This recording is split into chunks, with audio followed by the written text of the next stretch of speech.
അതേപോലെ നമ്മുടെ ജില്ലക്ക് വന്ന ഏറ്റവും വലിയ അപകടം കേരളത്തിൽ മുഴുവനില്ല, യൂറോപ്പിൽ പോലും ഇല്ല.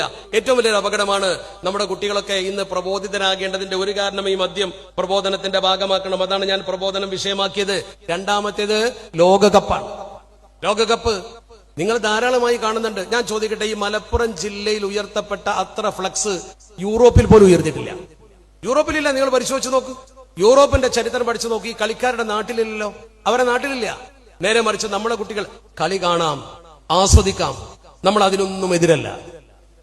ഒരു നല്ല കല എന്ന രീതിയിൽ അതിനെ പ്രോത്സാഹിപ്പിക്കുന്നതൊന്നും നമ്മൾ അതിന്റെ മസലയോ അല്ലെങ്കിൽ അതിന്റെ കാലിക വിഷയങ്ങളൊന്നും ഞാൻ ചർച്ച ചെയ്യുന്നില്ല. കാണാൻ പോകണ്ടെന്നൊന്നും പറയുന്നില്ല, അന്നും പറഞ്ഞാൽ നടക്കൂല. നേരെ മറിച്ച് നിങ്ങൾ ഓർക്കണം, സ്വന്തം കയ്യിൽ നിന്ന് പണം പള്ളിയിലേക്ക് ഒരു 10 രൂപ ചോദിച്ചാൽ മദ്രസയിൽ ഒരു വരിസംഖ്യ അല്പം വർദ്ധിപ്പിച്ചാൽ ഒരു ഒറ്റെണ്ണം കൊടുക്കൂല. നിങ്ങൾ മദ്രസയിലേക്ക് വരിസംഖ്യ വർദ്ധിപ്പിച്ചു നോക്ക് കുട്ടികളെ പഠിപ്പിക്കാൻ. അപ്പൊ പറയാതെ എന്താ പറയാ, എന്റെ കുട്ടി പഠിക്കണില്ല, എന്റെ കുട്ടി പഠിക്കണില്ല, എന്റെ കുട്ടികളൊക്കെ പഠിച്ചു പുറത്ത്, ഇനി ഞാൻ എന്തിനാ മദ്രസയിലേക്ക് പൈസ തരുന്നു എന്ന് ചോദിക്കും. അങ്ങനെയല്ലല്ലോ. എന്റെ കുട്ടി, എന്റെ ദീൻ, അള്ളാഹുവിന്റെ പരിശുദ്ധ ദീൻ പ്രബോധനം ചെയ്യേണ്ട ഉത്തരവാദിത്തം എനിക്കില്ലേ? ഒരു കുട്ടിക്ക് ദീൻ പഠിപ്പിച്ചു കൊടുത്താൽ എന്റെ കൂലി എനിക്ക് കിട്ടൂലേ? ആരാന്റെ കുട്ടി ദീൻ പഠിക്കാൻ ഞാൻ തന്നെ കൊടുക്കണ്ടേ? അത് ഇസ്ലാമല്ലേ? അള്ളാഹുവിന്റെ പരിശുദ്ധ പ്രവാചകരുടെ സ്വഹാബത്ത് ലോകത്തിന്റെ നാനാഭാഗത്തേക്ക് സഞ്ചരിച്ചു വന്ന് ദീൻ എത്തിച്ചു തന്നത് എന്തിനാ? അവർക്ക് വല്ലതും കിട്ടിയിട്ടാ? മാലിക് ഇബ്നു ദിനാറും സംഘവും കടൽ കടന്ന് ജീവൻ പണയം വെച്ച് വന്നിട്ട് നമുക്ക് ദീൻ എത്തിച്ചു തന്നില്ലേ? വലിയ അന്യ വലവായ ഈ പ്രബോധനമാണ് നമ്മൾ ദാറുഹുദക്ക് പൈസ കൊടുക്കുന്നതിന്.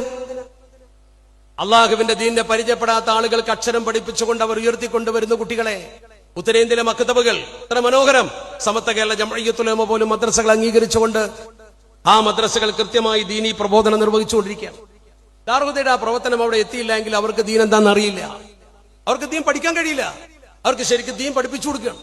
അവർക്ക് ഖുർആൻ ഓതാൻ പഠിപ്പിച്ചു കൊടുക്കുക. അതിന്റെ ദഅവത്തിന്റെ കൂലി നമുക്ക് കിട്ടൂലേ? വമൻ അക്സനു ഖൗലൻ മിമ്മൻ ദഅ ഇലല്ലാഹ് എന്നല്ല ഖുർആൻ പറഞ്ഞത്. അപ്പൊ നമ്മൾ ചെയ്യുന്നത് നമ്മുടെ മദ്രസയിലേക്ക് ഒരു 10 രൂപ വരിസംഖ്യ വർദ്ധിപ്പിച്ചാൽ പലർക്കും മടിയാണ്.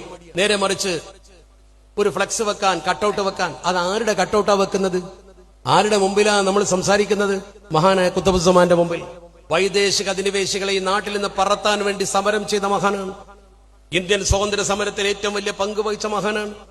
ഈ രാജ്യത്ത് ബ്രിട്ടീഷുകാർ ഭരണം നടത്തുന്ന സമയത്ത് അദ്ദേഹം ഈ സമൂഹത്തോട് പറഞ്ഞെന്താ?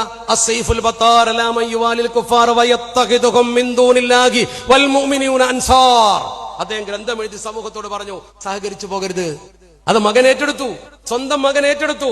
സ്വന്തം മകൻ ഏറ്റെടുത്തുകൊണ്ട് ഉദ്ദത്തുൽ ഉമറാഇ വൽ ഹുകാം ലി ഇഹാനത്തിൽ കഫറത്തി വഅബദത്തിൽ അസ്നാം മനോഹരമായ ഗ്രന്ഥം എഴുതി സമൂഹത്തിന് കൊടുത്തു. നാട് കടത്തി അദ്ദേഹത്തെ നാട്ടിൽ. സയ്യിദ് ഫضل പൂക്കോയ തങ്ങൾ നാട് കടത്തപ്പെട്ടത് എന്തിനാ? ഇന്ത്യ മഹാരാജ്യത്തെ വൈദേശിക അധിനിവേശികളെ തുരത്തണം എന്ന് ഗ്രന്ഥം എഴുതിയതുകൊണ്ടാണ്, സമൂഹത്തോട് പറഞ്ഞുകൊണ്ടാ. അദ്ദേഹം ഇന്ന് മരിച്ചു കിടക്കുന്നത് തുർക്കിയിലാണ്. ഇസ്തംബൂളിന്റെ നഗരമധ്യത്തിൽ രാജകീയ കുടുംബത്തിന്റെ ആ മഹത്തായ മക്ബറയിൽ അദ്ദേഹത്തിന്റെ മനോഹരമായ കബറുണ്ട്. ഞാൻ നേരിട്ട് സന്ദർശിച്ചിട്ടുണ്ട് തുർക്കിയിൽ. ഇസ്തംബൂൾ നഗരത്തിലാണ് ബഹുമാനപ്പെട്ടവരുടെ കബർ. അവിടെ എഴുതി വെച്ചിരിക്കുന്നു ഫضل പാഷ. പാഷ എന്ന് തുർക്കിക്കാർ പറയുന്നത് ഏറ്റവും ബഹുമാനിച്ച് പറയുന്ന ഒരു ഭാഷയാണ്. സയ്യിദ് ഫضل പൂക്കോയ എന്ന് നമ്മൾ പറയും, തുർക്കിക്കാർ പറയും ഫضل പാഷ. അവിടെ എഴുതിച്ച ഫضل പാഷ എന്ന് എഴുതിയിട്ടുള്ളത് ഞാൻ നേരിട്ട് കണ്ടു, സിയാറത്ത് ചെയ്തിട്ടുണ്ട്. ഞാൻ സാന്ദർഭികമായി സൂചിപ്പിച്ചു, അഹങ്കാരം പറയല്ല. നിങ്ങൾ മനസ്സിലാക്കേണ്ട ഏറ്റവും പ്രധാനപ്പെട്ട കാര്യം, അദ്ദേഹം നമുക്ക് ഇവിടുന്ന് പോയതെന്തിനാ? ഈ വൈദേശിക അധിനിവേശികളുടെ കൊടിക്കൂറ വലിച്ചു താഴ്ത്തി ഇന്ത്യ സ്വതന്ത്രമാക്കി നമ്മുടെ ഇന്ത്യയാക്കാൻ. ആ പോർച്ചുഗലിന്റെ പതാക ഇന്നലെ ഇവിടെ വന്ന വാസ്കോ ഡി ഗാമ ഹജ്ജിന് പോകുന്ന ജനങ്ങളുടെ കപ്പൽ ചുട്ടരിച്ചുകൊണ്ട് ഹാജിമാരെ കൊല്ലുകയും സ്ത്രീകളെ മാനഭംഗപ്പെടുത്തുകയും ചെയ്ത ചരിത്രമറിയില്ല നിങ്ങൾക്ക്? എന്തേ കുഞ്ഞാലിമരക്കാരെ ശരീരം 4-5 കഷ്ണമായി പല ഭാഗത്തെ കുഞ്ഞാലിമരക്കാരുടെ ഉറൂസ് നടക്കുന്നത്? പോർച്ചുഗീസുകാരൊരു പെണ്ണിനെ കൊണ്ടുപോയി മദ്യപിച്ചുകൊണ്ട് ആ പെണ്ണിന്റെ മാനം കവർന്നപ്പോ ആ മഹാനവറുകൾ എഴുന്നേറ്റ് പോയി തോണിയിൽ ചെന്നുകൊണ്ട് കപ്പലിൽ കയറി മദ്യപിച്ചു നിൽക്കുന്നവരെ വെട്ടിക്കൊന്ന അവസാനം അദ്ദേഹത്തെ അവർ കണ്ടപ്പോൾ അദ്ദേഹത്തെ തുണ്ടം തുണ്ടമാക്കി കടലിലെറിഞ്ഞു. ഒരു പെണ്ണിന്റെ മാനം കാക്കാനാണ് പറങ്കികൾക്കെതിരെ ബഹുമാന്യനായ കുഞ്ഞാലിമരക്കാർ പൊരുതിയത്. ആ കുഞ്ഞാലിമരക്കാർ പൊരുതിയത് പോർച്ചുഗീസുകാരോടാ. ആ പോർച്ചുഗീസുകാരന്റെ പതാകയാണ് നമ്മുടെ മക്കൾ നാട്ടിൽ കെട്ടുന്നത്. രാജ്യത്തെ എതിർക്കല്ല. നമ്മുടെ ഖുത്ബുസ്സമാൻ ഇവിടുന്ന് പുറത്താക്കിയ പതാക നിങ്ങൾ ഇവിടെ ഏറ്റിക്കൊണ്ടുവരികയാണ്. ആ ഇംഗ്ലണ്ടിന്റെ പതാകയാണ് നിങ്ങൾ. ഇന്ത്യ അതിൽ കളിക്കുകയാണെങ്കിൽ പിന്നെ നിങ്ങൾ ഒരു ഫ്ലക്സ് വെച്ചാൽ നമുക്ക് അംഗീകരിക്കാം. ഇന്ത്യ അതിന്റെ 4 അയൽപക്കത്ത് പോലും എത്തിയിട്ടില്ല. പിന്നെ ഈ പോർച്ചുഗൽ അതുപോലെ തന്നെ ഓരോരുത്തരും ഫാൻസാണ്. അതിന് തമ്മിൽ തല്ലുകയാണ്. അതിന്റെ പേരിൽ അടിയത്ര നടക്കുന്നുണ്ട്. അടി ഓർക്കണം നിങ്ങൾ. 2 ഫാൻസ്, കുടുംബത്തിലടി, ഭാര്യ ഒരു പക്ഷത്ത് മറ്റൊരു പക്ഷത്ത്. എന്തൊക്കെയാണ് നടക്കുന്നത്? ഈ താരാരാധന. ഞാൻ മനസ്സിലാക്കുന്നത് കേരളത്തിൽ തന്നെ ഞാൻ സഞ്ചരിച്ചിട്ടുണ്ട്. നിങ്ങളൊന്ന് സഞ്ചരിച്ചു നോക്കൂ, കോട്ടയത്ത് പോയി നോക്കൂ. ക്രൈസ്തവ സമൂഹമാണ് അവിടെ കൂടുതൽ. ഈ കളിക്കുന്നതിനേക്കാൾ ഭൂരിപക്ഷം അവരുടെ സമുദായത്തിൽപ്പെട്ട ആളുകളാണ്. അവർക്ക് അങ്ങനെ ഒരു ആരാധന ഇല്ല, അവരതിന് കിട്ടൂല. അവർക്ക് പഠിക്കണം, ജോലി നേടണം, അവർ ചിന്തയില്ല. തിരുവനന്തപുരത്ത് പോയി നോക്കൂ, ഈ ഫ്ലക്സ് ഇതുപോലെ ഇല്ലല്ലോ. ഇതോ അവിടെ എവിടെയൊക്കെ ഇല്ല എന്ന് ഞാൻ പറയുന്നില്ല. നമ്മളാൾക്കാർ അവിടെ ഉണ്ടാവുമല്ലോ. നമ്മളാൾക്കാരുണ്ടോ അവിടെ ഈ സംഗതി ഉണ്ടാവും. അന്യമതസ്ഥർക്ക് ഇതിനു വേണ്ടി പണം ചെലവഴിക്കാനൊന്നും സമയമില്ല. ഞാൻ കമ്മ്യൂണലായിട്ടല്ല പറയുന്നത്. എവിടുന്ന നമ്മുടെ മക്കൾ ഇത് പഠിച്ചത്? ഈ മലപ്പുറം ജില്ലക്ക് മാത്രം ഇതെങ്ങനെ കിട്ടി? ഇത് ഞാൻ പറഞ്ഞാൽ പക്ഷെ ഞാനൊരു പഴഞ്ചനാവും, ഇത് കേൾക്കുന്ന നിങ്ങളും ഒരു പഴഞ്ചനാവും. നമ്മുടെ കുട്ടികൾക്കൊരു വിദ്വേഷം ഉണ്ടാവും. ആ വിദ്വേഷമൊക്കെ ആവാഹിച്ചെടുത്തുകൊണ്ട് തന്നെ ഞാൻ പറയട്ടെ, മമ്പുറം തങ്ങൾ ഒരു കൊളോണിയൽ വിരുദ്ധ ശക്തിയായിരുന്നു. ആ മഹാനവറുകളെ അനുസ്മരിക്കുന്ന സെമിനാറിൽ വരാൻ പോകുന്നതിന് നിങ്ങൾക്ക് കേൾക്കാലോ. ആ മഹാനവറുകൾ പുറത്താക്കിയവരെ ആസ്വദിക്കാനാണ് നിങ്ങൾ നിൽക്കുന്നത്. കളി കണ്ടോളൂ, അതിന് കുഴപ്പമില്ലല്ലോ. നിങ്ങൾ എന്തിനാണ് ഈ കളിക്കാരുടെ ഭാഗം നിന്നുകൊണ്ട് നിങ്ങളുടെ ടീം പോലെ അതിനുവേണ്ടി വലിയ കട്ടൗട്ട്, പണം പിരിച്ചിട്ട് വലിയ കട്ടൗട്ട് ഒരുക്കാൻ? ലക്ഷങ്ങളാണ് ഒരു കട്ടൗട്ട്. ഒരു വലിയ ബാനറിന് എത്ര വരും? ആ ബാനറിന്റെ പണമുണ്ടെങ്കിൽ ഈ മഴയത്ത് ചോരുന്ന പുരയിൽ കൂരയിൽ കഴിയുന്നൊരു പാവത്തിന്റെ വീട്ടിന്റെ മുകളിൽ ആ ഫ്ലക്സ് കൊണ്ടുപോയിട്ടാൽ അവർക്ക് മഴ കൊള്ളാതെ കിടന്നുറങ്ങാൻ പറ്റും. എല്ലാവരും നല്ല സൗഖ്യത്തിലൊന്നല്ല ജീവിക്കുന്നത്. അത്ര ദരിദ്രമില്ലാത്ത സംസ്ഥാനമൊന്നുമല്ല കേരളം.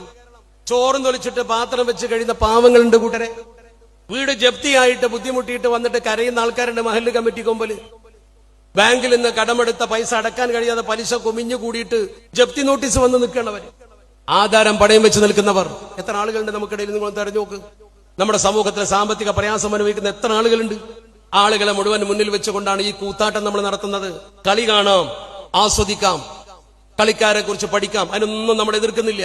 പക്ഷേ അനാവശ്യമായി പണം ചെലവഴിച്ച് കട്ടോട്ട് വെക്കുന്ന ഏർപ്പാട് ഇവിടെയുള്ളൂ, യൂറോപ്പിലില്ല, ഈ കളിക്കാരുടെ നാട്ടിലില്ല. അതാണ് പ്രശ്നം. മലപ്പുറത്ത് കുറച്ചു മുമ്പ് നിങ്ങൾ കണ്ട മലപ്പുറത്ത് ഒരു പ്രധാനപ്പെട്ട പത്ര ഓഫീസിൽ ഒരു പ്രധാന കളിക്കാരന്റെ ജേഴ്സി കൊണ്ടുവന്നു. പ്രധാന കളിക്കാരന്റെ മെസ്സിയുടെ ജേഴ്സി തന്നെ, ഇനിയിപ്പോ അങ്ങനെ തന്നെ പറയാലോ, കൊണ്ടുവന്നു. അത് കാണാൻ ആളുകൾ ക്യൂ നിൽക്കിയിരുന്നു. എന്നാൽ കേരളത്തിന്റെ മറ്റേതെങ്കിലും ജില്ലയിൽ അങ്ങനെ വെച്ചോല്ല. മലപ്പുറത്ത് അതിന് ആളെ കിട്ടും, അതിന് പണം കൊടുക്കാനും ആളെ കിട്ടും. അതാണ് പ്രത്യേകത. ഇതാണ് മനസ്സിലാക്കേണ്ടത്. ഇവിടെ നമ്മൾ ഇത്തരം ഭൗതികതയിലേക്ക് വല്ലാതെ പോകുമ്പോൾ റസൂലുള്ളാഹി സ്വല്ലല്ലാഹു അലൈഹി വസല്ലമ തങ്ങളെ ഭൂമുഖത്ത് പ്രബോധനത്തിന് വേണ്ടി നിയോഗിച്ചപ്പോൾ ഇബ്ലീസിനോട് ഇബ്ലീസിന്റെ അനുയായികൾ വന്നുകൊണ്ട് ചോദിച്ചൊരു ചോദ്യമുണ്ട്. അള്ളാഹുവിന്റെ പരിശുദ്ധ പ്രവാചകർ സമൂഹത്തിൽ അവതീർണമായിട്ടുണ്ട്. ഇനി ബഹുദൈവ വിശ്വാസം ഒരുപക്ഷെ നടക്കൂല എന്ന് ഇബ്ലീസിന്റെ അനുയായികൾ വന്നുകൊണ്ട് പറഞ്ഞപ്പോ ഇനി നമ്മൾ എന്ത് ചെയ്യുമെന്ന് ചോദിച്ചപ്പോൾ ഇബ്ലീസ് ചോദിച്ചു, യുഹിബ്ബൂന ദുനിയ, അവർക്ക് ദുന്യാവിനോട് ഭ്രമമുണ്ടോ ജനങ്ങൾക്ക്? ഈ ഭൂമുഖത്ത് ജീവിക്കുന്ന ആളുകളിൽ ദുന്യാവിനോട് ഭ്രമമുള്ള ആളുകളുണ്ടോ? ലഇൻകാനൂ യുഹിബ്ബൂന മാ ഉബാലി, ലഇൻകാന യുഹിബ്ബൂന, അവർക്ക് ദുന്യാവിനെ സ്നേഹിക്കുന്നവരാണെങ്കിൽ മാ ഉബാലി, ഒരു പ്രശ്നവുമില്ല. അല്ലാ യഅ്ബുദുൽ ഔസാൻ, അല്ലാ യഅ്ബുദുൽ ഔസാൻ, അവര് ബിംബങ്ങളെ ആരാധിച്ചില്ല എന്ന് കരുതി ഒരു പ്രശ്നവും നിങ്ങളാക്കണ്ട. അവര് ബഹുദൈവ വിശ്വാസികളായില്ല എന്നതുകൊണ്ട് നിങ്ങൾ ഭയപ്പെടണ്ട. വഅന അഗ്ദു അലൈഹിം വഅറൂഹു ബിസലാസ്, മൂന്ന് കാര്യങ്ങളുമായി ഞാൻ പ്രഭാതത്തിൽ അവരെ സമീപിക്കും. ഞാൻ അവരെ നേരിട്ട് സമീപിക്കും. മൂന്ന് കാര്യങ്ങൾ. എന്താണ് ആ മൂന്ന് കാര്യം? ആ മൂന്ന് കാര്യം അവരെ കൊണ്ട് ഞാൻ ചെയ്യിക്കും. അഖ്ദുൽ മാലി മിൻ ഗൈരി ഹഖ്ഖിഹി, അന്യായമായി പണമുണ്ടാക്കുക. ഇന്ന് ധാരാളം നടക്കുന്ന ഒരു കാര്യം അതാ, അന്യായമായി പണമുണ്ടാക്കുക. അഖ്ദുൽ മാലി മിൻ ഗൈരി ഹഖ്ഖിഹി വഇൻഫാഖുഹു ഫീ ഗൈരി ഹഖ്ഖിഹി, വഇൻഫാഖുഹു ഫീ ഗൈരി ഹഖ്ഖിഹി, അനാവശ്യമുള്ളിടത്ത് ചെലവാക്കുക.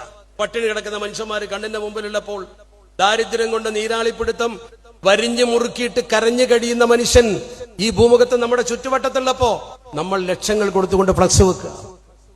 ആ ആൾക്കാരെ ഫ്ലക്സ് വെച്ചിട്ട് നമുക്ക് എന്തിട്ടാണ്? ഇവരെ ഫോട്ടോ വെക്കുകയാണെങ്കിൽ പിന്നെ നടക്കാം. അപ്പൊ ചില സ്ഥലത്ത് അങ്ങനെ കണ്ടു, ആ നാട്ടിലെ കുട്ടികളെ ജയിച്ചണിച്ച് അവരെ ഫോട്ടോ വെച്ചിട്ടുണ്ട്, തമ്മിൽ സമാധാനം. പിന്നെ സൈക്ക് അവരാണല്ലോ. നോക്ക് നിങ്ങൾ. മൂന്നാമത് ഇംസാഖുഹു മിൻ ഹഖ്ഖിഹി, നല്ലതിന് കൊടുക്കാതിരിക്കുക. ഒരു ദൈവത്തിനും കൊടുക്കൂല, പള്ളിക്കും കൊടുക്കൂല, മദ്രസയ്ക്കും കൊടുക്കൂല. ഇംസാഖ്, പിടിച്ചു വെക്കും. അന്യായമായി സമ്പാദിക്കുക, അനാവശ്യത്തിന് ചെലവാക്കുക, ആവശ്യത്തിന് കൊടുക്കാതിരിക്കുക എന്ന് പറഞ്ഞാൽ വശർറു കുല്ലുഹു ലിഹാദാ തബഉൻ, എല്ലാ തിന്മകളും ഇതിനെ തുടർന്നാണ് ഉണ്ടാകുന്നത്. അതുകൊണ്ട് ഇബ്ലീസിന്റെ മക്കളെ നിങ്ങൾ പേടിക്കണ്ട. അവർ ബിംബാരാധന നിർവഹിച്ചില്ലെങ്കിലും യാതൊരു കുഴപ്പവും സംഭവിക്കാൻ പോകുന്നില്ല.